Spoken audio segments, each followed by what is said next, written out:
Olá pessoal, professor Ricardo aqui, dando continuidade ao nosso estudo sobre o período moderno. E nesse momento, nesse vídeo, eu quero tratar aqui sobre a Reforma Protestante. Mas antes, eu quero conversar com vocês sobre algo mais profundo dessa Idade Moderna, né? Que é, digamos assim, um pensamento que se está desenvolvendo para esse período. Eu vou chamar aqui a Idade Moderna de a idade em que a burguesia está se preparando para dominar o mundo. Sim, a burguesia, a classe social burguesa. Ou os capitalistas, se você preferir assim. O capitalismo em si estava em fase de desenvolvimento ainda no mercantilismo, ainda muito ligado ao metalismo, os metais preciosos, o mercantilismo, que é um mercado dirigido, governado pelos estados, pelos governos, né? Não há ainda um livre mercado. Muito bem. Então, para dominar esse período moderno, a burguesia precisou começar a construir uma forma de pensamento que dominasse todo um conjunto da população e naturalizasse, tornasse aparentemente natural a forma de pensar, a forma de ver o mundo dessa burguesia. Nesse sentido, o iluminismo foi fundamental. Foi fundamental para quebrar as amarras da antiga da mentalidade medieval, da mentalidade do período medieval, e começar a lançar aquele novo mundo que se construía a uma forma de pensamento mais racional, menos supersticiosa, não dependente ou menos dependente do pensamento religioso. E para isso, ela começa a desenvolver também um distanciamento entre as ações do Estado e as ações da Igreja, que mais tarde também vai se tornar um distanciamento entre as ações do Estado e a livre iniciativa dessa grande burguesia. O pensamento liberal, portanto, o pensamento liberal, que vai se desenvolver ao longo desses séculos. Mas, voltando aqui à questão da Reforma Protestante, a burguesia, que era cristã, basicamente cristã, tinha sérios problemas com o cristianismo medieval, porque este condenava os lucros, este condenava o acúmulo de riquezas, apesar de que a igreja medieval era rica e acumulou muita riqueza. Mas, enquanto dogma, ela condenava esse acúmulo de riqueza, ela condenava os lucros. Ela dizia que isso era um pecado e, portanto, o destino do cristão pecador, né? Vocês sabem qual é. Muito bem.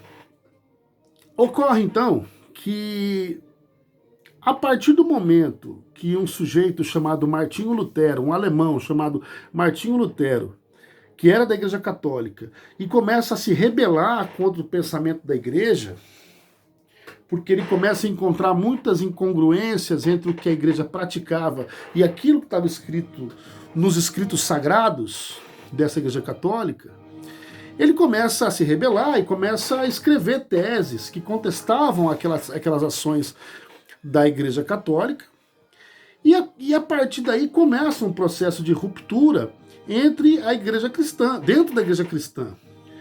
Começa a surgir uma tendência de novos cristãos não ligados ao Papa, não ligados ao catolicismo. Eles eram cristãos, eles acreditavam basicamente em Jesus Cristo, na Bíblia, basicamente, tinham isso como um dogma, até para manter aquela sociedade coesa no tocante aos seus dogmas religiosos, mas já não queriam dever obediência à Igreja Romana, ao Papa. Foi aí que Lutero, a partir das suas 95 teses, começa então a contestar aquele conjunto de práticas da Igreja Católica medieval, já para o início da Idade Moderna, né? Por exemplo, a venda de indulgências, quer dizer, a venda do perdão. Se você era um pecador, você se dirigia a um padre e ele perdoaria os seus pecados mediante o pagamento de algumas taxas em dinheiro. Pagamento em dinheiro. Ou seja, se você quisesse ir para o céu, se você quisesse ir para o paraíso, não bastava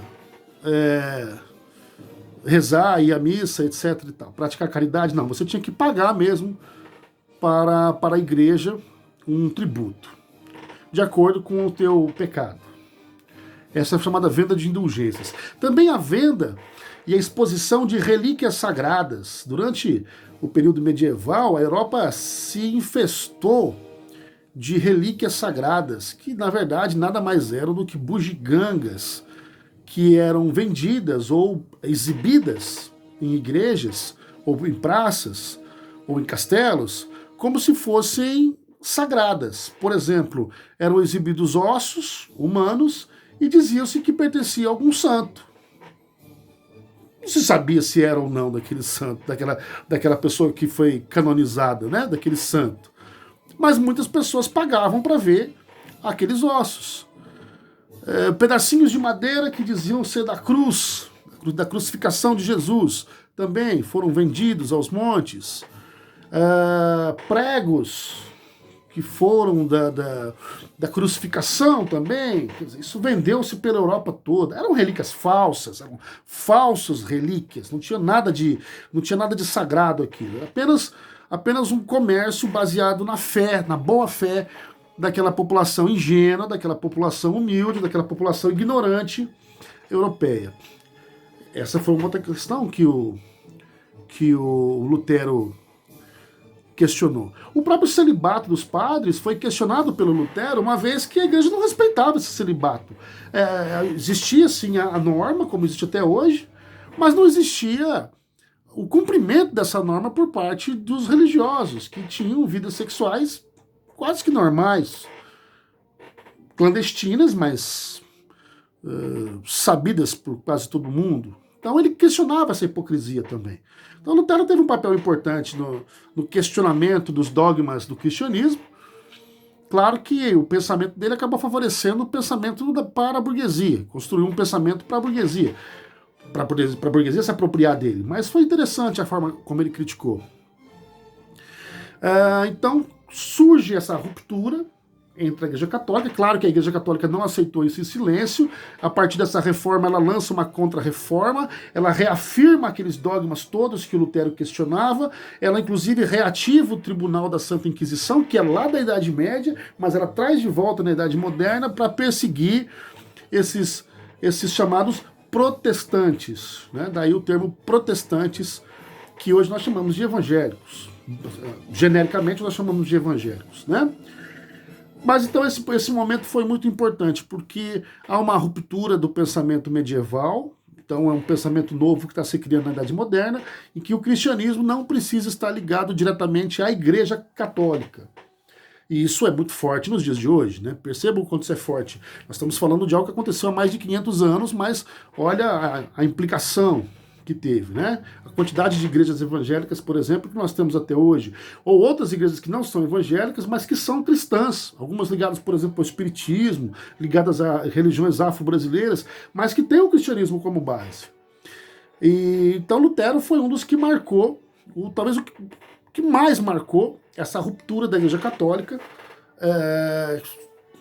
constituindo então novas igrejas, como a Igreja Luterana, como a Igreja Calvinista, como a Igreja Anglicana na Inglaterra, possibilitando a burguesia, inclusive, a poder ter os seus lucros sem ter o peso do pecado. Ou seja, segundo a leitura de Lutero, principalmente de Calvin, né, de Calvino, que a burguesia poderia sim ter os seus lucros, isso era sinal de prosperidade e, portanto, não teria nada de errado, muito pelo contrário. Errado seria você ter a condição de ser rico e não ser rico. afronta maior seria essa. Então a burguesia achou lindo isso. Opa, então eu posso continuar sendo cristão, não vou mais para o inferno, e ainda posso ter os meus lucros garantidos aqui sem peso na consciência. Então foi importante para o pensamento moderno, pensamento burguês, essa ruptura dentro da Igreja Católica, dentro do cristianismo. A partir daí, a Igreja Católica nunca mais foi a mesma, porque ela praticamente rachou ao meio, né? E essa outra metade não deixou de ser seguidora da Igreja Romana, seguidora do Papa, apesar de que continuou cristã, apesar de continuar seguindo os mesmos escritos sagrados, a Bíblia, basicamente, dos demais cristãos. Ok? Bom, pesquisem sobre Lutero, sobre Calvino, sobre o anglicanismo, também é importante, lá na Inglaterra, né, a igreja cristã que surge na Inglaterra, a partir do Henrique VIII, e procurem compreender a importância do pensamento dogmático cristão para os fundamentos do capitalismo, que é o que interessava realmente para a burguesia.